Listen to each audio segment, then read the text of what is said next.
अच्छो, CA final जनवरी 26 का exam अगर आपने दे दिया है तो डीटी का पेपर है ये डिटेल्ड पेपर रिव्यू।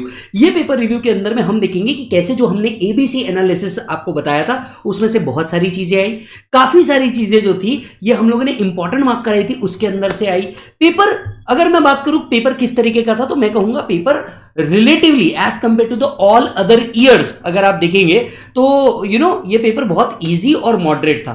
मैं ऐसा नहीं कह रहा हूं कि इस साल का पेपर इजी था, जब मैं कंपेयर करता हूं कि भैया अगले साल के पेपर से या जितने पेपर पास में हुए उससे, उस हिसाब से ये बहुत इजी एंड बहुत सिंपल चीजें पूछी थी, बहुत टेक्निकलिटीज में घुमाया नहीं था आपको। पेपर को लास्ट एंड वास्ट कवरेज करने की कोशिश की है, ऑलमोस्ट हर जगह से चीजें पूछने की कोशिश की है, बट फिर भी assessment of various entities and assessment procedure, search and seizure, बहुत सारे ऐसे टॉपिक भी रहे हैं जो हम लोगों ने बोले थे लेकिन वो आए नहीं है। आइए समझते हैं पेपर के अंदर में क्या होगा। When it come to MCQ का जो पार्ट था वो जेन्युइनली डिफिकल्ट था, पर उसमें भी आपको जैसे मैंने आपका कहा था कि शिपिंग कंपनीज आएगा या मैंने आपको बोला था कि भैया आईएफएससी से रिलेटेड टॉपिक आएंगे, तो वो वाले टॉपिक को उन्होंने कवर करने की कोशिश की है। आज इस डिटेल पेपर रिव्यू के अंदर में हम मैक्सिमम एडजस्टमेंट्स को कवर करने की कोशिश करते हैं कि इसके अंदर में क्या होना चाहिए था, कैसे होना चाहिए था, कौन कौन से पॉइंट्स पे इन्होंने घुमाने की कोशिश की और कुछ क्वेश्चंस तो इन्होंने लेजिट लास्ट टाइम के क्वेश्चन से उठा करके डाल दिए हैं। Yes or no? तो चलिए पेपर की शुरुआत करेंगे। मैं एक बात आपको क्लियरली बता दूं इस पेपर रिव्यू को करते वक्त कि ऐसा भी हो सकता है कि कुछ एक दो पॉइंट हमसे भी छूट जाए या बोलते वक्त हम गलत कर दें, तो ऐसे केस में आप लोगों से रिक्वेस्ट है कि अगर वो पॉइंट आपके ध्यान में आ जाए तो प्लीज आप नीचे कमेंट करिएगा, इसको मैं पिन भी कर दूंगा और अगर पॉसिबल हुआ तो मैं क्लैरिफाई भी कर दूंगा। Yes or no? साथ ही साथ में जिन जिन बच्चों ने एग्जाम नहीं दी थी अपनी और वो मई 26 में देना चाहते हैं तो मैं आपको बता दूं डीटी का फास्ट ट्रैक अवेलेबल है, जिसके अंदर में हमने अगेन प्रैक्टिस ओरिएंटेड बैच लिया है, एग्जाम ओरिएंटेड बैच, जिसके अंदर में हम सारे अमेंडमेंट्स एंड सब कुछ कवर कर रहे हैं for May 26 and onwards. Yes or no? हालांकि मैं आपको बुक दिखाऊंगा तो आपको समझ में भी आ जाएगा किस तरीके की सारी चीजें दी हुई है। चलो लेट स्टार्ट। सबसे पहला जो क्वेश्चन था हर बार की तरह 14 मार्क का टोटल इनकम का क्वेश्चन था, और ये जो टोटल इनकम का क्वेश्चन था राइट, इसके अंदर में पीजीबीपी को मेन फोकस के ऊपर रखा गया था राइट। तो सबसे पहले अगर आप ध्यान से देखेंगे एसएससी कंपनी था और मैन्युफैक्चरिंग के अंदर में एंगेज था, बाकी सारी चीजों को छोड़ करके सीधा नीचे आइए। आपने ओटीएम सीरीज तो देखी होगी जिसमें हम लोगों ने टोटल इनकम के क्वेश्चन सॉल्व किए थे। Yes or no? सीधा नीचे आइए, यहां पे आपको करना क्या था, 3 पेज बाद जाकर के पता चलता है कि भैया पहला आपको आपकी टोटल इनकम निकालना था, आपकी टैक्स लायबिलिटी निकालना था under the old provision as well as new provision, और फिर आपको बताना था whichever is more beneficial. Yes or no? साथ ही साथ में कंपनी के लास्ट 2 ईयर के टर्नओवर आपको दे रखे थे। यस, और अकॉर्डिंगली आपको ओल्ड प्रोविजन के हिसाब से आपका टैक्स रेट सिलेक्ट करना था। Yes or no? Which is not exceeding 400 crore rupees. अब जैसे आप यहां पे आते हैं, यहां पे आते ही आपका सबसे पहले क्या चालू होना चाहिए ये समझना जरूरी है कि भैया 2 यूनिट थे, एक लखनऊ का यूनिट है और एक पटना का यूनिट है, और मेरे हिसाब से आपको क्या करना चाहिए, दोनों भी बिल्कुल अलग अलग कैलकुलेट करना चाहिए। यहां पे एक पॉइंट जो ध्यान में रखने वाला था कि पटना का जो यूनिट है ना ये जून 24 के अंदर में चालू हुआ है, इससे आगे चल के कहां फर्क पड़ता है, आगे चल के कैलकुलेशंस में शायद इसका फर्क पड़ सकता है। Yes or no? इसके आगे चल के हम देखेंगे तो profit and loss account Lucknow unit का आपको दिया हुआ है, तो ये जो कैलकुलेशंस आपको करने थे ये लखनऊ यूनिट के अंदर में करने थे, ना कि पटना के अंदर में। यस, सबसे पहला आपको बताया गया था कि लखनऊ यूनिट का जो प्रॉफिट है बिफोर डेप्रिसिएशन है वो है 50 लाख रुपीज, तो आपने सबसे पहले पीजीबीपी कंप्यूट करते हुए 50 लाख रुपीज ले लिया होगा। पहला एडजस्टमेंट इसके अंदर में आता था कि भैया जो कमीशन पे किया है वो नॉन रेसिडेंट को पे किया है जिसका पीई इंडिया में नहीं है, एंड जो पेमेंट किया है ये विदाउट डिडक्टिंग टीडीएस है। कौन सा सेक्शन हिट कर रहा था, 40A हिट कर रहा था, जिसमें आपको इसे 100% डिसअलाउ करना चाहिए था अंडर द बोथ स्कीम। यहां पे पीई इंडिया में हो या ना हो इससे रिलेटेड कोई पॉइंट ही नहीं था, एनआर को पेमेंट किया था, 40A 100% डिसअलाउ होना चाहिए था। नेक्स्ट पॉइंट था a standard warranty provided at the time of sale under which product would be replace free of charge.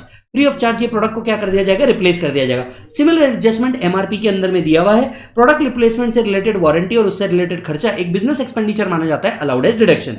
Next आता है एसएससी कंट्रीब्यूट कर रहा है 60,000 that is 20% of basic salary right to account of employ under the NPS scheme. NPS scheme के अंदर में जो आप कंट्रीब्यूट कर रहे हैं इसका लिमिट था बेटा 14% ऑफ सैलरी, तो आपको अकॉर्डिंगली जो बैलेंस था उसे डिसअलाउ करना चाहिए था। यहां पे हम लोग आते हैं D, the company issued 10,000 debenture during the year out of which 2,000 were convertible into shares after a period of 5 year. Expenditure on issue of debenture, अब सवाल उठता है expenditure on issue of debenture. आपको याद है पीजीपीपी के अंदर में हम लोगों ने एक पूरी लिस्ट लिखी हुई है क्या अलाउड है क्या अलाउड नहीं है, उसमें जाकर के आप चेक करेंगे expenditure on issue of debenture is an allowable expenditure, तो ये अलाउ था और आपको बस इससे रिलेटेड नोट डालनी थी। फिर आता है आपका ई, yes company branch office was located in an old building taken on rent under an agreement with the lessor. With the consent of the lessor, old building were demolished and new office building was constructed. तो basically हमने यहाँ पे क्या किया, capital expenditure इनकर किया. अब ये जो कैपिटल एक्सपेंडिचर है 20 लाख रुपीस, आपने इसे क्या करना चाहिए था, एड बैक करना चाहिए था. और यहीं पे ही आपको सेक्शन 32 का एक प्रोविजो अप्लाई करना था, जिसके तहत आपको इस पे डेप्रिसिएशन भी क्लेम करना था, जिसपे कहा जाता है कि भैया टेनेंट अगर कोई खर्चा कर रहा है तो उसको डिडक्शन मिल सकता है. लेकिन आपको यहां पे एक और पॉइंट याद आना चाहिए था कि भैया इन केस ऑफ लीज, चाहे वो फाइनेंशियल लीज हो या ऑपरेटिंग लीज हो, यहां पे डिप्रिसिएशन जो है ये हमेशा लेसॉर ही क्लेम करता है. Yes or no. तो यहां पे आप जो 20 लाख रुपीस का कैपिटल एक्सपेंडिचर है वो ऐड करना चाहिए, और अगर आप लेसर नहीं है तो फिर आपको यहां पे इसका डिप्रिसिएशन माइनस नहीं करना है, क्योंकि लीज के केस में डिप्रिसिएशन हमेशा लेसॉर क्लेम करता है. तो ये एक चीज जो है मेरे हिसाब से ये ट्रिकी है, इंस्टीट्यूट ने यहां पे आपको घुमाने की कोशिश की है. फिर कुछ एडिशनल इंफॉर्मेशन आपको दी गई है. Yes or no. सबसे पहले आते हैं लखनऊ यूनिट से रिलेटेड. लखनऊ यूनिट में ओपनिंग WDV दिया है. All machine were sold in March 25 दिया हुआ है. अब देखिए यहां पे सारी मशीन्स जो है ये कितने में सेल की गई है. ओपनिंग WDV दिया है. मशीन्स का कोई एडिशन के बारे में बात की है क्या, जरा नहीं, क्योंकि अगर आप देखेंगे लखनऊ यूनिट का ये जो ऑफिस है ये बिल्डिंग है, ये प्लांट एंड मशीनरी नहीं है. एट द सेम टाइम कोई नई प्लांट एंड मशीनरी यहां पे ऐड नहीं हो रही है. लेकिन अगर आप ध्यान देंगे ओपनिंग WDV के बाद डायरेक्टली सेल है. यहां पे आपका सेक्शन 50 अप्लाई होना चाहिए था. सेल ऑफ डेप्रिसिएबल एसेट पे जो नेचर ऑफ गेन है ये हमेशा शॉर्ट टर्म कैपिटल गेन माना जाएगा, assuming these are the only asset in the block. These are the only asset in the block. Yes or no मालिक. Okay. इसके बाद मतलब आपने कुछ और चीजें भी यहां पे समझनी है एडिशनल इंफॉर्मेशन में. ये आपका पूरा लखनऊ यूनिट से रिलेटेड गेम हो गया. आपने एक और चीज बनानी चाहिए थी, कौन सी बेटा, पटना यूनिट. और पटना यूनिट का नेट प्रॉफिट आपको यहां दिया था. पटना यूनिट का जो नेट प्रॉफिट है वो आपको यहां दिया था. अब इससे रिलेटेड आपको क्या करना था, डेप्रिसिएशन माइनस करना था. सबसे पहले तो कि भैया ओल्ड मशीनरी जो आपने परचेज की थी, राइट, आपने क्या परचेज किया, ओल्ड मशीनरी परचेज किया है. क्लियर है. न्यू मशीनरी फिर आपने कब परचेज किया, अगस्त के अंदर में परचेज किया. तो मैं आपको एक बात बता दूं, ये जो ओल्ड और आपने न्यू परचेज की है ये दोनों भी मोर देन 180 डेज यूज्ड है, तो इसके ऊपर आपको डेप्रिसिएशन मिल जाएगा. दूसरी इंपॉर्टेंट बात, आपकी कंपनी क्योंकि मैन्युफैक्चरिंग के अंदर में है, आप क्या एक्वायर कर रहे हैं, प्लांट एंड मशीनरी एक्वायर कर रहे हैं. तो ऐसे केस में आपको न्यू प्लांट एंड मशीनरी पे एडिशनल डेप्रिसिएशन मिलना चाहिए, that too under the old scheme. New scheme के अंदर में ये नहीं मिलना चाहिए. Are you getting the point. हाँ, इसके ऊपर जो ओल्ड मशीन आपने परचेज की जून में, इस पे आपको सिर्फ नॉर्मल डेप्रिसिएशन मिलना चाहिए, एडिशनल डेप्रिसिएशन मिलना ही नहीं चाहिए. तो यहां पे ये एक पॉइंट आपको क्या करना चाहिए, याद रखना चाहिए कैलकुलेशन करते वक्त. एट द सेम टाइम ये एक और पॉइंट है यहां पे, ये भी देखिए. During the financial year 24-25 M Auto entered into an agreement with Gargi Auto Limited. As per the agreement, Garg has agreed not to engage in manufacturing of automobile spare part at Lucknow. On 1/5/24, the assessee paid 12 lakh without deduction of TDS as non competence fees. अब सबसे पहले आ जाते हैं non competence fees के ऊपर TDS का provision है क्या. The answer is yes. Non competence fees के ऊपर आपको 194J पे TDS होना चाहिए था. एट द सेम टाइम क्योंकि आपने TDS डिडक्ट नहीं किया, राइट, और सामने वाला पार्टी को रेसिडेंट अज्यूम करके हम 30% इसका क्या कर सकते हैं, डिसअलाउ कर सकते हैं. व्हाई, क्योंकि आपने इसके ऊपर TDS डिडक्ट नहीं किया. कहां, आपने लखनऊ यूनिट में ये एडजस्टमेंट करनी है, क्योंकि एक काहे को बिलोंग करता है, लखनऊ यूनिट को बिलोंग करता है. ओके मालिक. इसके अलावा दो और आपको एडजस्टमेंट दी थी. सो पटना यूनिट का जो एडजस्टमेंट था ये बहुत छोटा सा एडजस्टमेंट था, बड़ा एडजस्टमेंट नहीं था. अब आते हैं कहां बेटा, अब आते हैं अपन नेक्स्ट कॉन्सेप्ट के ऊपर. यहां पे आपको दिख रहा है plot of land purchased by the company in 10-11 was compulsorily acquired by state government in December. Original compensation was awarded 10 lakh rupees, of which 8 lakh is received in 2023 and the balance 2 lakh on 1/10/2023 on appeal made by the company. अच्छा, अब पहली बात, इसका हमें कुछ करना है क्या, द आंसर इज नो. इसका हमें कुछ नहीं करना, क्योंकि जो डिटेल लिखी है वो 23 में लिखी है. और वो जब भी आपको क्या मिलता है बेटा, कॉम्पनसेशन मिलता है, ये उस साल में टैक्सेबल होता है जिस साल में वो कॉम्पनसेशन फर्स्ट रिसीव हुआ है. तो बेसिकली आपको इसका कुछ नहीं करना था, गेम था इसके नीचे. तो अगर आपने ये गलती कर ली है मुन्ना, बिल्कुल आपको तैयारी कर लेनी चाहिए मे के लिए, है ना. अब यहां पे आपका मेन गेम है. यहां पे आपका मेन गेम क्या है, on appeal made by the assessee court awarded an additional compensation of 7 lakh rupees. आपको एडिशनल कॉम्पनसेशन मिला, right. Out of this 4 lakh is received in 23. इसका भी आपको कुछ नहीं करना. 3 लाख वेयर रिसीव्ड इन 24-25. तो बेसिकली इतनी पूरी रामायण में आपको ये 3 लाख रुपए जो रिसीव हुए इसको IFOS में लेके जाना है. बीइंग, अच्छा एक बात और समझिए, एक minute, appeal made the court awarded an additional compensation, court ने एडिशनल कॉम्पनसेशन कितना दिया 7 लाख, जिसमें से 4 लाख कब रिसीव हुए 23 में, वो 24 में टैक्सेबल नहीं लेके आना, ये 3 लाख रुपीज आप कहां लेके आएंगे 24 25 में टैक्सेबल लेके आएंगे। यहां आपका जो सेक्शन लगता है, ये सेक्शन लगता है सेक्शन 145B, जो कहता है जिस साल एनहांस कंपनसेशन मिला ये उस साल टैक्सेबल होगा। तो बेसिकली इस साल में सिर्फ 3 लाख रुपीज आपके कहां आने चाहिए, कैपिटल गेन के अंदर में आने चाहिए। मैंने पहले आईएफओएस बोला था, आई स्टैंड करेक्टेड, कैपिटल गेन में आने चाहिए। कोर्ट ने further enhance compensation, additional compensation पे इंटरेस्ट दिया, ये आईएफओएस में आना चाहिए, जिसके बारे में मैं पहले बात कर रहा था। तो interest on compensation, enhance compensation भी बेसिकली उस साल टैक्सेबल होता है जिस साल वो रिसीव होता है। तो यहां आपको सेक्शन 145B की एप्लीकेबिलिटी लगानी थी। तो बेसिकली ये जो 3 लाख रुपीज है और ये जो 12 लाख रुपीज है, 3 लाख रुपीज कैपिटल गेन के अंदर में जाएंगे और 12 लाख रुपीज जो है ये आईएफओएस में जाएंगे। यहां आईएफओएस में से एक और एडजस्टमेंट आपसे एक्सपेक्टेड थी एज अ फाइनल स्टूडेंट, वो थी कि जो भी आपको ये कंपनसेशन मिल रहा है इसमें से 50% इज अलाउड एज डिडक्शन। तो बेसिकली 6 लाख रुपीज ही आईएफओएस में आपकी टैक्सेबिलिटी में आने चाहिए थे। आई होप आपने एडजस्टमेंट्स करी होगी। बेटा मैं हर बार कहता हूं, मेरे रेगुलर बैच अभी जो करंटली फास्ट ट्रैक चालू है for May 26, September 26 and Jan 27, मैं इसमें भी आपको चिल्ला चिल्ला के कह रहा हूं, जब तक आप सॉल्विंग नहीं करोगे ना तब तक आपका काम होने ही नहीं वाला। रिवीजन मैंने भी पूरा चार्ट रिवीजन डाला है, मैं 26 के लिए भी चार्ट रिवीजन डालूंगा, लेकिन बॉस सॉल्विंग से होगा, ऐसे नहीं होगा, हमेशा सॉल्विंग से होगा। और मैं आपको बता रहा हूं, आप देखिएगा ये जितना डिटेल में मैं आपके साथ पेपर डिस्कशन कर रहा हूं, हो सकता है अभी तक के तो किसी ने किया भी नहीं होगा, क्योंकि बहुत सारे लोगों ने कंसेप्ट तो पढ़ा दिया लेकिन सॉल्विंग नहीं किया। असली गेम सॉल्विंग का है बच्चा, मैं हमेशा से कह रहा हूं। यस, चलो आगे बढ़ते हैं। एंड अकॉर्डिंगली आपको क्या करना है, ओल्ड स्कीम और न्यू स्कीम के हिसाब से निकाल करके देखना है कि आपको किस में इफेक्टिव टैक्स आता है। अच्छा, इस पूरे एडजस्टमेंट में सिर्फ एडिशनल डेप्रिसिएशन का जो गेम है वही ओल्ड और न्यू में अलग हो रहा है। अगर आप ध्यान से देखेंगे तो सिर्फ वही चीज है जो ओल्ड और न्यू में है ना अलग हो रही है, बाकी सब तो देखो अलाउड था। तो ये जो 14 मार्क है ये बहुत ही जेन्युइनली इजी थे। अंत में जो आपका टैक्स निकलता है वो आपको एडवाइस के लिए काम आएगा। फिर आता है 2A। ये जो 2A ये बहुत सिंपल कैपिटल गेन का बड़ा ही सिंपलिस्टिक सा क्वेश्चन था, जहां पे आपको दो अलग अलग चीजों पे फोकस करना था। अगर आप क्वेश्चन को ध्यान से देखोगे तो डेट में अगेन घुमाने की कोशिश की है इन लोगों ने। क्या घुमाया है जरा देखिए। ए लिमिटेड एक इंडियन कंपनी है जो होल्ली ओन्ड सब्सिडरी है अनदर कंपनी ई की। मतलब बेसिकली ई ने 100% होल्ड किया है किसका, ए का। ठीक है, ए ने प्लॉट सोल्ड किया है ई को 35 लाख रुपीस के अंदर में, जिसको उसने परचेज किया था 15 लाख रुपीस के अंदर में।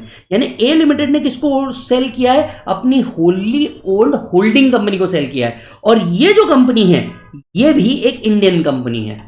Are you getting the point. लेकिन प्लॉट ट्विस्ट कहां है, ये सेल कब हुआ है। ये सेल जो हुआ है ना भाई साहब, राइट, ये सेल आपका कब हुआ है वो देखिए। सबसे पहले हुआ है कन्वर्जन।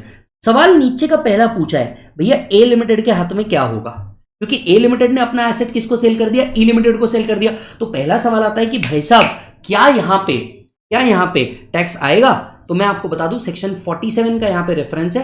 47 का रेफरेंस ये था कि भैया आप अगर कभी भी क्या करते हैं दोस्त, कन्वर्ट करते हैं तो आपको क्या मिल जाता है, एग्जम्पशन मिल जाता है। तो कभी भी सब्सिडरी कंपनी ने अपने होल्डिंग कंपनी को ट्रांसफर किया या होल्डिंग ने सब्सिडरी को ट्रांसफर किया, 100% होल्डिंग है, it is not regarded as transfer, not liable to capital gain. ये था पहला पॉइंट। लेकिन ट्विस्ट इसके आगे है।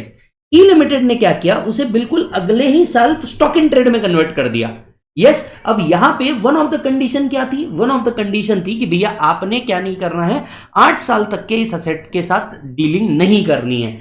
आपने जिस बेसिस पे आपको एग्जम्पशन दिया गया था वो बेसिस ही आपने क्या कर दिया, तोड़ दिया। वो बेसिस ही आपने क्या कर दिया, तोड़ दिया। तो यहां पे कैपिटल गेन टैक्सेबिलिटी अराइज हो जाती है, किसके लिए, ए लिमिटेड के लिए भी और ई लिमिटेड के लिए भी। अब अगर मैं ई की बात करूं तो जो एग्जम्पशन ए को मिला था वो विड्रॉ हो जाएगा। ये एक पॉइंट आपने लिखना चाहिए था। ई वाला जो पॉइंट है यहाँ पे, ई वाला पॉइंट क्या है जरा ध्यान से देखते हैं। ई वाले पॉइंट के अंदर में capital gain is converted into stock in trade. तो यहाँ पे आपने क्या करना चाहिए, यहाँ पे आपने stamp duty value 65 lakh rupees है, cost of acquisition 60 lakh rupees है, तो 5 लाख रुपीज आपका कैपिटल गेन यहाँ पे अराइज होना चाहिए। Very simple 4 mark question. इसके बाद आता है बायबैक। मैं कंटिन्यूसली बायबैक बोल रहा था और ऑनेस्टली बोलूं तो मैंने इस बार क्या किया था, एबीसी एनालिसिस में बायबैक को इंपॉर्टेंट मार्क किया था। लेकिन मैंने बोलते हुए ये भी बोला था कि यार पिछले 2 अटेम्प्ट से बायबैक आ रहा है, मुझे नहीं लगता कि इस बार बायबैक आएगा। And for the 3rd time in a row इन्होंने बायबैक पूछा है। मतलब this is the 3rd attempt. मई में भी पूछा था, सितंबर में भी पूछा था, जनवरी 26 में फिर से इन्होंने क्या कर लिया, बायबैक पूछ लिया मालिक। अब यहां पे बायबैक का क्वेश्चन क्या है, जरा ध्यान से सुनिए। बायबैक में बेसिकली यहां पे 3 क्वेश्चन है। क्वेश्चन नंबर 1 कि क्या एडिशनल इनकम टैक्स पे करना है क्या एस लिमिटेड को। हम सब जानते हैं बायबैक रिस्पेक्टिव डेट के बाद जब भी हो रहा है तो उसके ऊपर कंपनी को अब कोई एडिशनल टैक्स पे करने की जरूरत नहीं है। ये होगा पहला आंसर। अब आता है दूसरा आंसर, डिस्कस द टैक्सेबिलिटी कितनी होगी इन द हैंड्स ऑफ दिव्यम। अब दिव्यम मतलब जिसको बायबैक का पैसा मिल रहा है उसके हाथ में टैक्सेबल कितना होगा।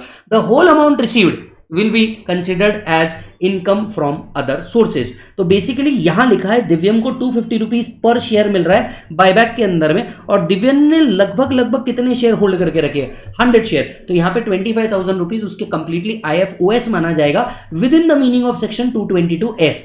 222F के अंदर में इसे डीम्ड डिविडेंड माना जाएगा। अब तीसरा आंसर क्या है वो देखिए, will your answer change if S limited is a foreign company and date of buyback is 10 सितंबर। अब देखिए फॉरेन कंपनी से तो कोई लेन देन नहीं, लेकिन अगर ये 10 सितंबर को हो जाता है तो उस केस में वो टैक्स दिव्यम को ना पे करके किसको पे करना पड़ता है, कंपनी को एडिशनल टैक्स देना पड़ता था। ये सोनू मालिक राइट, ये हम लोगों ने भी बहुत ईमानदारी से पढ़ा था। यहां पर दिव्यम को क्या कर देना पड़ता था, टैक्स दे देना पड़ता था। यस, तो ये एक पॉइंट था। अगेन 4 मार्क का इजी क्वेश्चन। मुझे लगता है अगर आपने लास्ट वाला भी अपन नहीं सॉल्व किया होगा या गलत भी सॉल्व किया होगा तो एटलीस्ट 2 तो आपको मिल ही जानी चाहिए यहां पे। फिर आता है ये सी वाला पॉइंट। ओए होए, क्या गजब का क्वेश्चन था, बहुत गजब का क्वेश्चन था। लेकिन मुझे पर्सनली ऐसा लगता है कि इस क्वेश्चन के अंदर में एक चीज मिसिंग है। मुझे ये अभी भी लगता है, और शायद इंस्टीट्यूट इसके ऊपर फुल मार्क्स दे भी सकती है या इंस्टीट्यूट करेक्शन में भी आ सकती है। जब आप इस क्वेश्चन को पूरा पढ़ोगे तो आपको समझ में आएगा कि भैया एक फॉरेन पर्सन है, that is a non resident. इस नॉन रेसिडेंट ने क्या किया है, इंडियन कंपनी में इन्वेस्ट किया है। तो इंडियन कंपनी में क्या किया है, उसने इन्वेस्ट किया है, और ये इन्वेस्टमेंट जो हुआ है लिस्टेड शेयर्स के अंदर में हुआ है, एसटीटी पे हुआ है both at the time of purchase and sale. अब यहां पे बच्चों को क्या याद आता है और क्या कंफ्यूजन होता है मैं वो भी बताता हूं। अगर कोई नॉन रेसिडेंट है, इंडियन कंपनी के शेयर से डिवेंचर परचेज कर रहा है यूजिंग कन्वर्टेबल फॉरेन एक्सचेंज, और अगर आप देखोगे तो यहां पे उसने कन्वर्टेबल फॉरेन एक्सचेंज भेजा है, तो लोग सोचते हैं first proviso to section 48 apply करेंगे, दैट इज टीटीबीआर टीटीएसआर के हिसाब से हम अपना क्या निकालेंगे, जवाब निकालेंगे। Using TTBR TTSR that is rule 115 के हिसाब से जवाब निकालेंगे। लेकिन मैं आप सभी को बताना चाहता हूं यहां पे गड़बड़ क्या है, जो मैं आपसे कह रहा था कि इस क्वेश्चन में गड़बड़ क्या है। इस क्वेश्चन में दोस्त गड़बड़ ये है कि यहां पे लिस्टेड शेयर्स बोला है and at the same time STT pay बोला है both at the time of purchase and sale. अब क्योंकि एसटीटी पे हुआ है both at the time of purchase and sale, ये फर्स्ट प्रोविजो से निकल के कंसेप्ट पहुंच गया थर्ड प्रोविजो पे, और थर्ड प्रोविजो जब एप्लीकेबल होता है तो फर्स्ट प्रोविजो भी एप्लीकेबल नहीं होता और सेकंड प्रोविजो भी एप्लीकेबल नहीं होता। अब गड़बड़ क्या है वो भी सुन लीजिए, मैं जानता हूं आप उसके लिए वेट कर रहे थे। गड़बड़ ये है कि अगर थर्ड प्रोविजो एप्लीकेबल है तो यहां पे fair market value as on 1/4/2018 मेरे हिसाब से देना चाहिए था।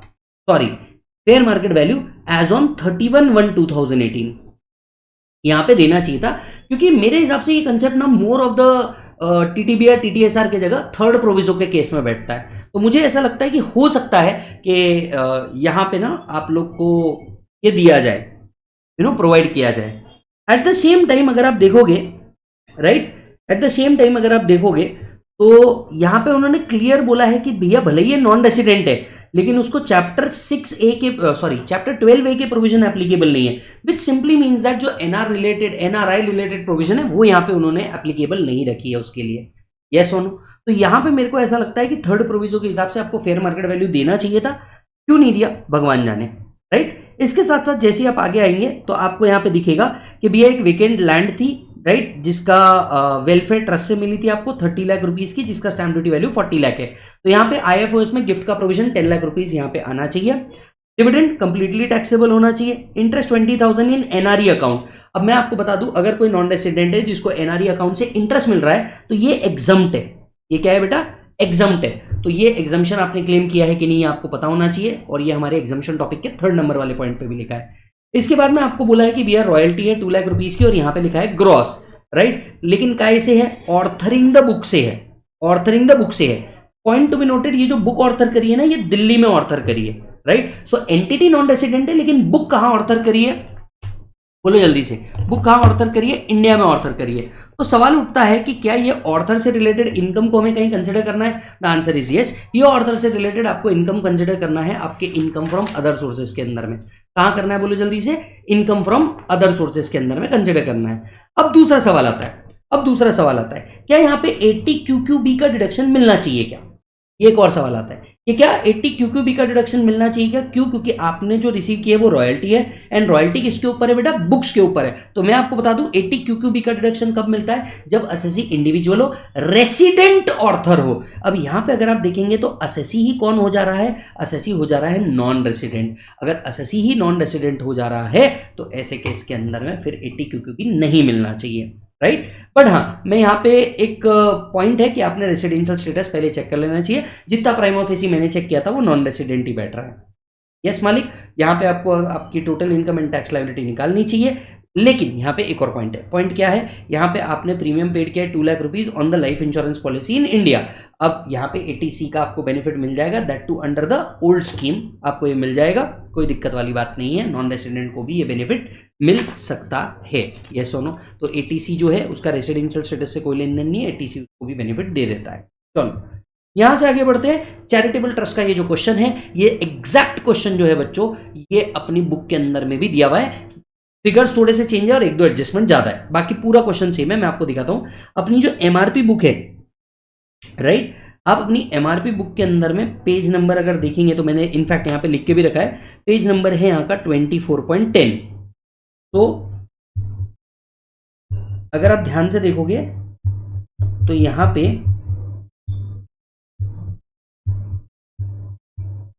ये देखिए, इतने क्वेश्चन हमने सॉल्व किए हैं, जो आपको सब हाईलाइटेड दिख रहे हैं, इतने कुछ क्वेश्चन हम लोगों ने सॉल्व किए हैं। जो रेगुलर बैच में थे या फास्ट ट्रैक में थे उनको तो पता ही है। 24.10 यहाँ पे जो चैरिटेबल ट्रस्ट का क्वेश्चन है, सिमिलर क्वेश्चन है। ये देखिए, बेसिकली ये एक नवंबर 2018 से उठाया हुआ क्वेश्चन है। नवंबर 2018 से उठाया हुआ क्वेश्चन है, इंस्टीट्यूट ने यही क्वेश्चन को उठाया। ये यहाँ पे देखो, ट्रस्ट हैज अपार्टेड बिल्डिंग फॉर द स्कूल, यहाँ पे आपको दिख रहा है विद अ स्पेसिफिक डायरेक्शन। एक मिनट, ये है महान, एक मिनट, महान, हाँ, मनी फाउंडेशन। ट्रस्ट ने क्या किया है? ट्रस्ट ने स्कूल एक्सपांड करने के लिए अमाउंट बाजू में रखी है, एटसेट्रा एटसेट्रा। अगर आप ध्यान से देखोगे क्वेश्चन नंबर 18 महान का था, वही बोल रहा हूँ यार, महान का नाम था, मनी कहाँ से आ गया? तो ये May 19 का है। I stand corrected, this not this question, this is May 19 वाला क्वेश्चन। May 19 में ये देखिए, a land belonging to the trust in nearby village purchase, ये वाले एडजस्टमेंट को इन्होंने यहाँ पे उठा के डाल दिया। Land belonging to the trust in the nearby village is sold वाला पॉइंट, यस, ये एक पॉइंट था। ये देखिए, ग्रांट यहाँ पे भी कवर है, ग्रॉस रिसीट यहाँ पे भी कवर है। जब आप देखोगे तो यहाँ पे भी कॉर्पस डोनेशन कवर है एंड अदर डोनेशन और कवर है। इनफैक्ट ये जो May 19 वाला क्वेश्चन है, इसमें और ज्यादा एडजस्टमेंट है। ये क्वेश्चन इजी था। अगर आप देखेंगे, first is income, second is exempt income, third is income, fourth is exempt income, क्योंकि ये कॉर्पस फंड था। यहाँ पे क्या था? कॉर्पस फंड था। बाकी जो आप सैलरी जो दे रहे हैं टीचर को, ये अलाउड है। लेकिन ये जो 5 लाख रुपए है जो आपने ईयर एंड तक पे नहीं किए, ये अलाउड नहीं है। फिर अदर जनरल एक्सपेंसेस में जो 60,000 रुपीज पे किया है क्रॉस चेक से, राइट, यहां पे लिखा है बाय अनक्रॉस्ड चेक। ये अनक्रॉस्ड चेक क्या होता है? ये एक क्वेश्चनेबल थिंग है, राइट। मेरे हिसाब से अगर आप इसे अकाउंट पे चेक न मान करके, ये 60,000 रुपए जो है इसको आप क्या कर सकते हैं सर? डिसअलाउ कर सकते हैं, राइट। ओके, यहां पे जो आपने लैंड परचेज की है इसको आप एप्लीकेशन मान सकते हैं, क्योंकि ये कैपिटल एक्सपेंडिचर है। अकॉर्डिंगली टोटल इनकम निकालना था, काम खत्म। यहां पे एक और क्वेश्चन दिया था 2 मार्क के लिए, ये भी बड़ा सिंपल सा क्वेश्चन था। एन एजुकेशनल इंस्टीट्यूशन, अच्छा ये तो जो क्वेश्चन है ना, ये भी हमारे एमआरपी की बुक पे ही फर्स्ट क्वेश्चन पे ही है। मैं आपको बताता हूँ, first of the theory question के अंदर में अवेलेबल है। तो जब आप first of the theory question देखेंगे, ये देखिए यहां, इनफैक्ट ये क्वेश्चन हमारे भी बुक का नहीं है, क्वेश्चन मॉड्यूल का ही है। जैसे ट्रस्ट अगर आप देखोगे ना, ट्रस्ट के जो क्वेश्चन है इसके अंदर में एजुकेशनल इंस्टीट्यूट जो है, ये वाला एजुकेशनल इंस्टीट्यूट जो है, ये 5 करोड़ के ऊपर रिसीट नहीं ले रहे हैं और इसीलिए इन्हें अप्रूवल की जरूरत ही नहीं है। ये बाय डिफॉल्ट में एग्जाम्पशन है 1023C AAAD के अंदर में, और क्योंकि इनकी एग्रीगेट रिसीट 5 करोड़ के ऊपर नहीं जा रही, इन्हें स्पेसिफिक अप्रूवल की जरूरत ही नहीं है। बहुत छोटा सा 2 मार्क का क्वेश्चन है। सिमिलर क्वेश्चन अपने एमआरपी के अंदर में भी अवेलेबल है। अगर आप देखें तो 5 करोड़ के ऊपर जा ही नहीं रहा, तो आपको रजिस्ट्रेशन लेने का जरूरत ही नहीं है। नेक्स्ट आता है यहाँ का B point. Okay, similar question sir, similar question, और मैंने तो इसको इंपॉर्टेंट भी मार्क कराया है। कहां? DTAA के अंदर में। ये देखिए क्वेश्चन 33, चैप्टर नंबर 33 DTAA का क्वेश्चन है। आपको अगर याद हो तो जर्मनी और थाईलैंड कवर था इसके अंदर में। अब भी पलट के देखते हैं हम लोग। DTAA के ऊपर एक क्वेश्चन हर अटेम्प्ट में आता है, मैं 10 बार बोल चुका हूं आप लोगों को कि भैया इसके ऊपर क्वेश्चन आएगा, मतलब आएगा ही। कार भी खैर इन्होंने इस बार बहुत पूछा था जेन्युइनली। ये देखिए DTAA का एक क्वेश्चन, मल्टीपल कंट्री से जब इनकम आती है तो क्या किया जाता है। ये सिमिलर क्वेश्चन आपके मॉड्यूल में है, बिल्कुल मॉड्यूल से उठा करके दिया हुआ है। ठीक उसी तरीके से अगर आप देखेंगे तो यहाँ पे कंट्री ए और कंट्री बी बोला है। अब करना क्या होता है, आप जैसे अपने नॉर्मल इनकम कंप्यूट करते हैं, नॉर्मल इनकम कंप्यूट करना था। ए का आपको अलग फॉरेन टैक्स क्रेडिट लेना था, बी का आपको अलग फॉरेन टैक्स क्रेडिट लेना था। जिस तरीके से इस क्वेश्चन के अंदर में भी अगर आप नीचे जाकर के देखेंगे, पहले तो आपने बिल्कुल नॉर्मल तरीके से निकाला, लेकिन जर्मनी वाला जो टैक्स क्रेडिट है वो आपको अलग से निकालना था, थाईलैंड वाला टैक्स क्रेडिट है वो अलग से निकालना था, एंड अकॉर्डिंगली आपको क्या करना था दोस्त, उसका क्रेडिट लेना था। Are you getting the point. तो आपको टोटल रिबेट कितना मिलेगा, जो जर्मनी में भी पे किया उसका भी और जो थाईलैंड में पे किया उसका भी। सिमिलर क्वेश्चन, जर्मनी और थाईलैंड हटा दो, ए और बी यहां पे दिया हुआ है। Are you getting the point. Yes, similar question, बहुत इजी। फिर आप आगे बढ़ेंगे। अच्छा, एक और बात, यहां पे आपको ये ओल्ड स्कीम से सॉल्व करना था, न्यू स्कीम से नहीं सॉल्व करना था, याद रखना था। फिर आते हैं आगे का ए पार्ट, ये टीडीएस से रिलेटेड था। सबसे पहला पॉइंट जो था ये 194 IA के ऊपर बेस्ड था कि आपने अर्बन एग्रीकल्चरल लैंड सेल करी है तो क्या इसके ऊपर टीडीएस आएगा क्या, क्योंकि कंसिडरेशन और स्टैम्प ड्यूटी वैल्यू 50 लाख के ऊपर है तो भैया यहाँ पे टीडीएस आ जाएगा ऑन 1% ऑफ कंसिडरेशन और stamp duty value which varies higher का। सेकंड आता है ये कोऑपरेटिव सोसाइटी, ये बेस्ड था 194N के ऊपर। अब 194N के अंदर में यहाँ पे दोनों सिचुएशन पे क्वेश्चन पूछा था। जैसे अगर आप ए और बी की बात करें तो यहाँ पे सेविंग अकाउंट करंट अकाउंट देके घुमाने की कोशिश की, इससे मत डरना। अब आते हैं सेकंड पॉइंट के ऊपर, बी ने ना रिटर्न ही नहीं भरा था लास्ट 3 ईयर से, तो बेसिकली बी का टीडीएस कब चालू हो जाएगा, 20 लाख के ऊपर। 20 लाख के ऊपर कितना परसेंट चालू हो जाएगा, 2%, एंड 1 करोड़ के ऊपर कितना हो जाएगा, 5%। Yes or no. जबकि मिस्टर ए ने ऐसा कुछ नहीं बताया है, सिर्फ उसको बोला है रेगुलरली रिटर्न भरा है तो इनका जो टीडीएस होगा वो 1 करोड़ रुपीस के ऊपर होना चाहिए। ये पॉइंट यहां पे दिया गया है। Yes or no. तीसरा सवाल यहां पे था, मेचोरिटी प्रोसीड्स ऑफ LIP। अब अगर देखिए मेचोरिटी प्रोसीड्स ऑफ LIP है, यहाँ पे सम एश्योर्ड दिया है 8 लाख रुपीस, और पॉलिसी जो है ये 2021 की है। पॉलिसी अगर 2021 में है तो मैक्सिमम आपका प्रीमियम होना चाहिए था 10% ऑफ सम एश्योर्ड। क्लियरली दिख रहा है कि आपका जो प्रीमियम है ये 10% ऑफ सम एश्योर्ड के ऊपर है, तो जो फाइनल अमाउंट है वो क्या हो जाएगी, टैक्सेबल हो जाएगी। और फाइनल अमाउंट जो रिसीव हो रही है अगर वो 1 लाख के बियॉन्ड है, मतलब जो आपको सम रिसीव्ड हो रहा है वो 1 लाख के बियॉन्ड है, तो यहां पे टीडीएस होना चाहिए था on sum received minus sum paid के ऊपर। ये भी मैंने इंपॉर्टेंट मार्क कराया था टीडीएस में, on sum received minus sum paid के ऊपर आपका क्या होना चाहिए था, टीडीएस यहां पे होना चाहिए था। नेक्स्ट आता है ये क्वेश्चन आपका, ये क्वेश्चन जो है आपका ये रिलेटेड है ट्रांसफर प्राइसिंग से।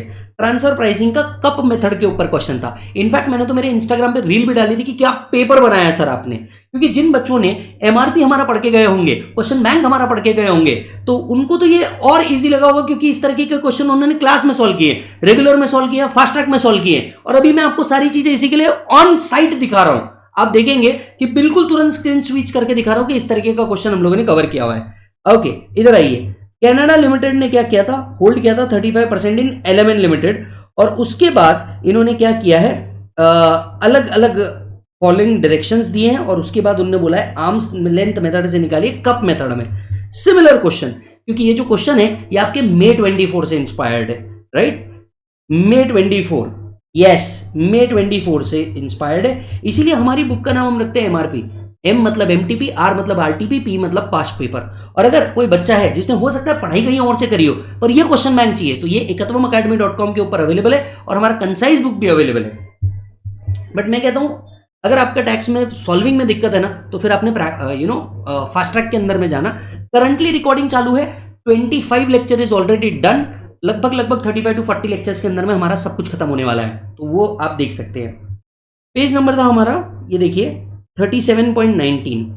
आप एमआरपी में जाएंगे, 37.19 देखेंगे, यहां पे क्वेश्चन है, यहां पे अपना टीपी चालू हुआ है, ये जो टीपी के क्वेश्चन अपन ने सॉल्व किए हैं, यहां पे 37.19 पे आओ, ये देखिए कॉस्ट प्लस मेथड का ये जो क्वेश्चन है ये बेसिकली एक मई 24 का क्वेश्चन है। इधर आइए, ये MTP 2024 का क्वेश्चन है। Aster limited hold 30% equity share in Bhuvan limited. Software develop कर रहे हैं, सॉफ्टवेयर रिलेटेड सर्विसेज प्रोवाइड कर रहे हैं। उन्होंने मैन आवर दिया है 150 2700 पर मैन आवर के बेसिस पे। यहाँ पे भी आपको वही दिखेगा 120 मैन आवर 3600 पर मैन आवर के हिसाब से सिमिलर एडजस्टमेंट है। में दैट इज MTP 2024 से क्वेश्चन उठा के दिया है, एस्टर लिमिटेड का क्वेश्चन वही क्वेश्चन है, ये हम लोगों ने ऑलरेडी कवर किया हुआ है, सिमिलर एडजस्टमेंट। तो जो मैं कह रहा हूं ना, आप ईमानदारी से पढ़ोगे और सॉल्विंग के ऊपर दिमाग लगाओगे, आपका डीटी कभी खराब नहीं हो सकता। तो डीटी उन लोगों का जेन्युइनली खराब जाना चाहिए जिन लोगों ने प्रैक्टिस नहीं करी और सब्जेक्ट को सिर्फ और सिर्फ रिवीजन के भरोसे रखा होगा कि यार मैंने तो पढ़ लिया, मैंने तो पढ़ लिया। नहीं, हम लोग क्लास में सॉल्विंग कर रहे हैं, हम लोग ऑडियो रिवीजन दे रहे हैं, हम लोग चार्ट रिवीजन दे रहे हैं। जुडिशियल अपडेट मैंने पढ़ाए थे, अभी मैं आपको क्वेश्चन दिखाता हूं आगे चल के जुडिशियल अपडेट का, कि कैसे जुडिशियल अपडेट में क्वेश्चन आया है। तो ये था बिल्कुल वही क्वेश्चन, सिमिलर लाइंस पे बेस्ड था। कप मेथड से आपको क्या करना था, कैलकुलेशन करना था भाई साहब। 5A अगर आप ध्यान देंगे ना, मतलब मेहनत किसको बोलते, देखिए हमारे स्टूडेंट ने यहाँ पे डायरेक्ट केस लॉ का नाम लिखा था, हमारे स्टूडेंट ने डायरेक्ट यहाँ पे केस लॉ का नाम लिखा था। जिन जिन बच्चों को नहीं पता मैं आपको बता दूं, हम लोगों ने फास्ट ट्रैक के अंदर में क्या किया था, केस लॉज लिए थे, और ये केस लॉज मॉड्यूल से लिए थे, क्योंकि जो मॉड्यूल के पीछे वाले केस लॉज थे वो बहुत इंपॉर्टेंट थे। और ये जो केस लॉ था ना, ये काय के ऊपर बेस्ड था मैं आपको बताता हूँ। बेसिकली आपने रिटर्न फाइल किया और रिटर्न फाइल करके क्या हो गया कि आपका रिटर्न डिफेक्टिव निकला। अब एओ को क्या करना है, नोटिस भेजना है 143(2) की। तो 143(2) का जो टाइम लिमिट है वो कहां से काउंट होना चाहिए, जहां से आपने ओरिजिनल रिटर्न भरा वहां से काउंट होना चाहिए, या डिफेक्टिव रिटर्न जब आपने सुधारा वहां से काउंट होना चाहिए।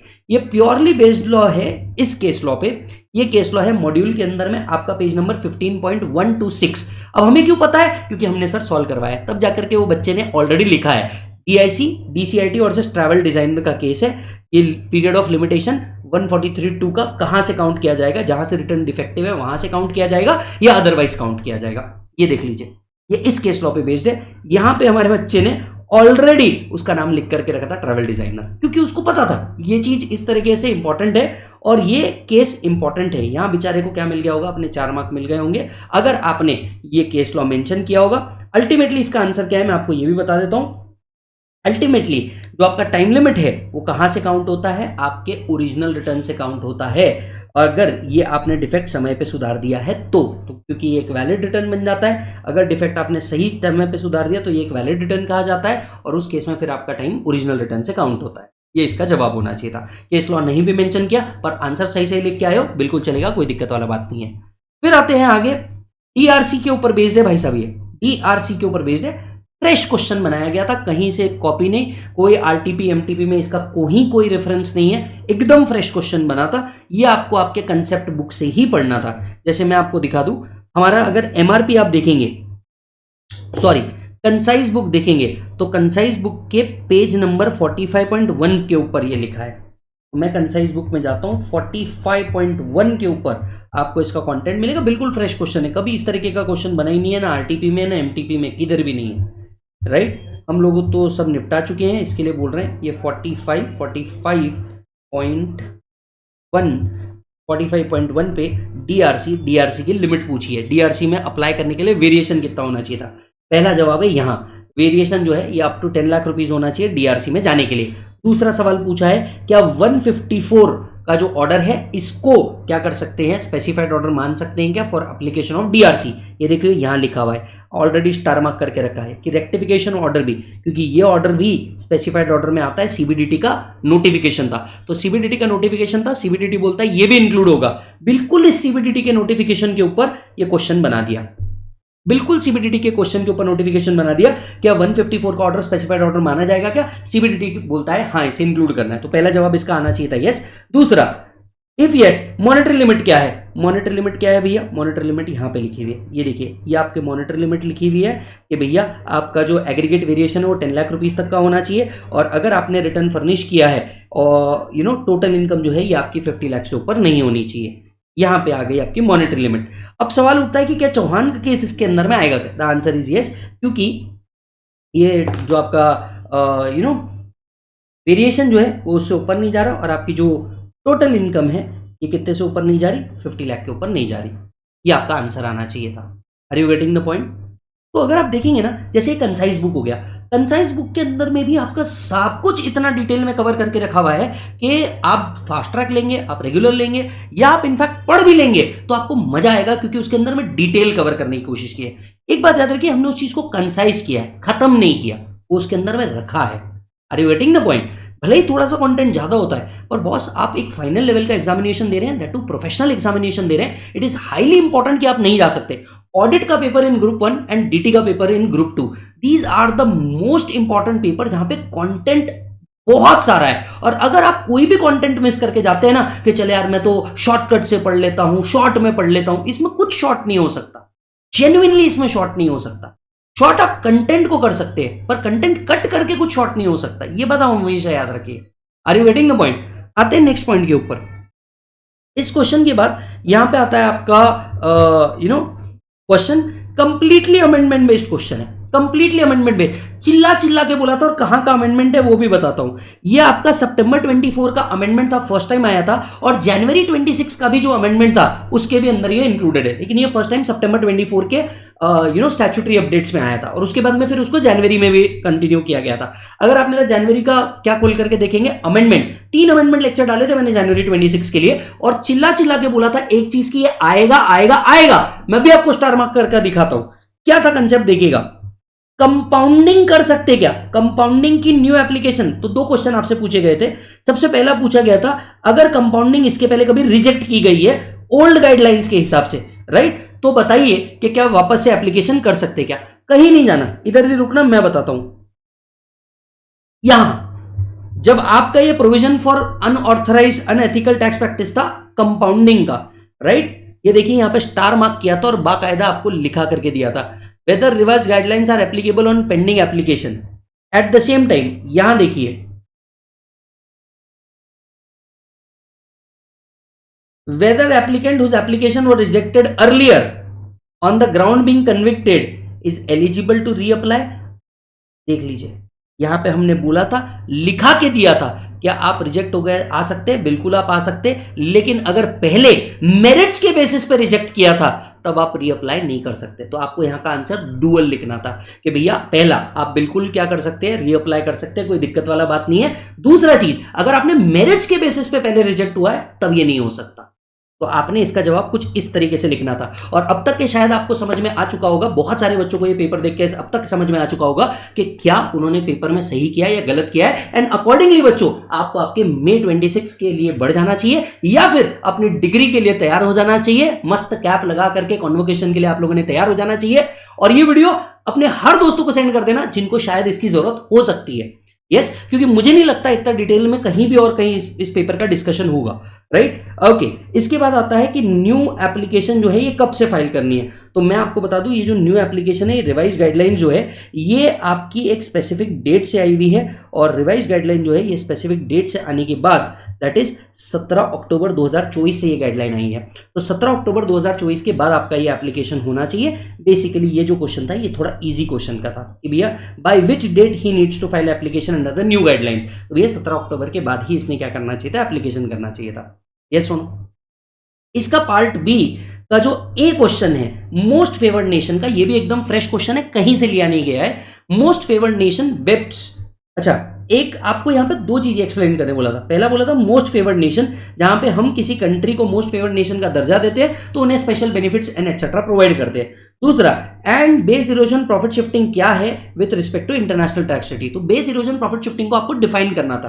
तो एक मोस्ट फेवर्ड नेशन को डिफाइन करना था, दूसरा बेप्स को डिफाइन करना था कि BEPS are counter filing guidelines anti avoidant regulation, जहां पे हम अवॉइड करते हैं फॉरेन कंट्री के अंदर में टैक्स देने का। ये चिल्ला चिल्ला के बोला था आर्टिकल नंबर 14 आएगा। क्यों? क्योंकि ये ओईसीडी में है ही नहीं, सिर्फ यूएनएमसी में है। ओईसीडी में, ओईसीडी के अंदर में इंडिपेंडेंट सर्विस है ही नहीं, वो बिजनेस प्रॉफिट जैसे टैक्स होता है। Are you getting the point? वो बिजनेस प्रॉफिट जैसे टैक्स किया जाता है। तो आर्टिकल नंबर 14 जो यूएनएमसी का है वो सिर्फ और सिर्फ कहां कवर्ड है बेटा, यूएनएमसी में कवर्ड है, ओईसीडी में कवर्ड ही नहीं है, राइट। 3 मार्क के लिए पूछा था कहां कवर्ड है, मैं आपको बताता हूं। अपने कंसाइज के पेज नंबर 38.7 पे कवर है, इधर देखिए।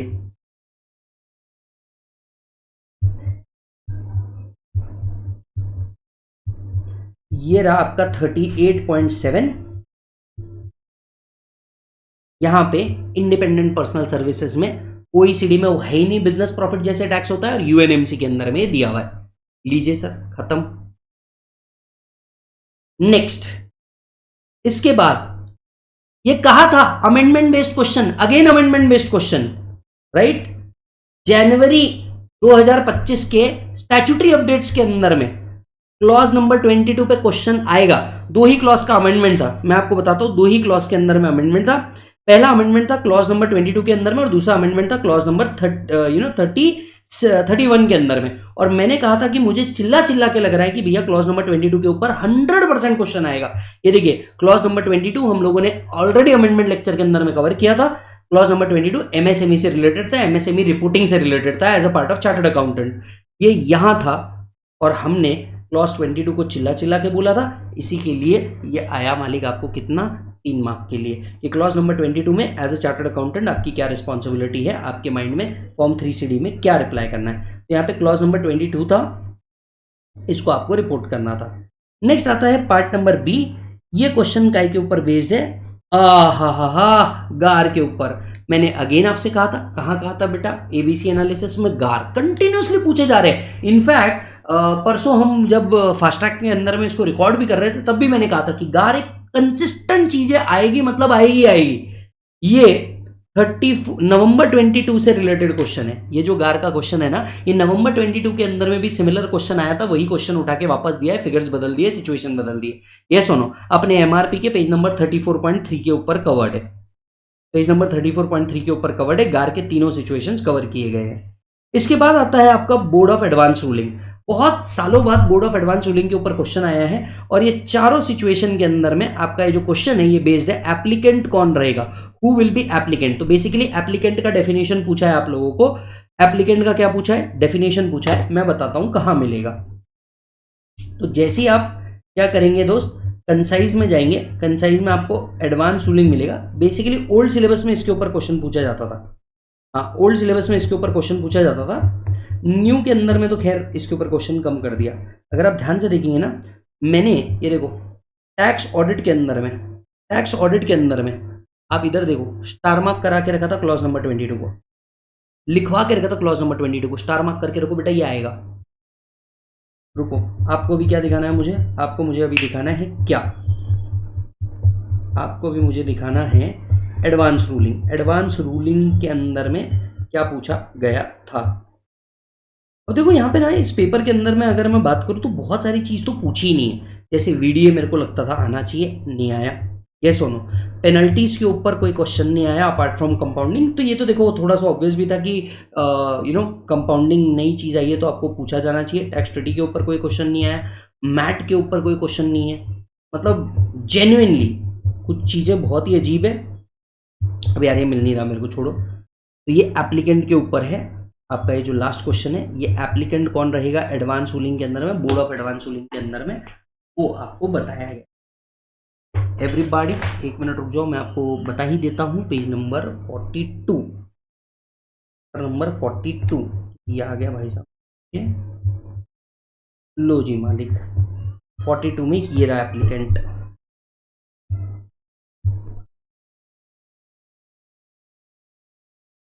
हु विल बी एप्लीकेंट, ये पूछा है। वो एक एक सिचुएशन दिए, एक से एक सिचुएशन में क्या रहेगा, हु कैन बी एप्लीकेंट इन गार।